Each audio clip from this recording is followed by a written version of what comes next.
Good evening and welcome to the Business Day. I'm Javon Keys. Let's start off with some company news. Grace Kennedy is reporting increased profits for its first quarter ended March. Now, net profit after tax was $2.3 billion, a 21% increase compared to 2022. Now, GK's total revenues amounted to $39.1 billion compared to $2.84 billion that was earned for the first quarter last year. Grace Kennedy says despite the tough economic climate, the company managed to register a credible performance. Group CEO Don Webby says the company continues to battle inflation, higher interest rates, fluctuating foreign currency markets, and increased costs. At the same time, Grace says it's looking to improve efficiencies and service levels in the company. The export of goods in the agriculture industry earned Jamaica $81 million last year.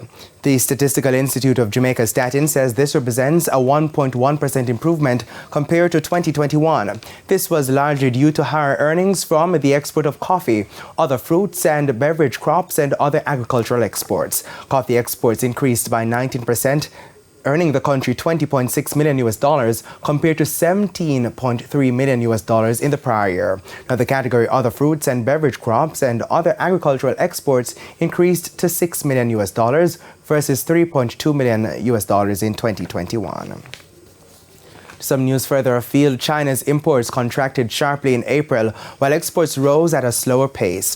The trade performance reinforced signs weak domestic demand in the country despite the lifting of COVID-19 restrictions persisted and growing pressure on an economy already struggling in the face of cooling global growth. Now, China's economy grew faster than expected in the first quarter due to robust services consumption, but factory output has lagged, and the latest trade numbers point to a long road to regaining the pre-COVID-19 levels.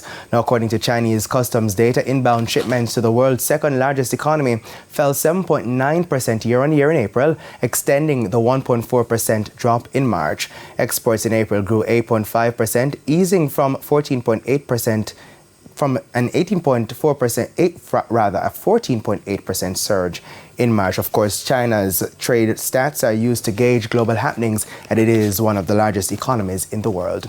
Now let's head to the foreign currency market now. The US dollar is being sold for an average $155.62. $115.32 is the going rate for the Canadian dollar. The average cost for the pound is $196.92, while it's costing an average $172 for the euro.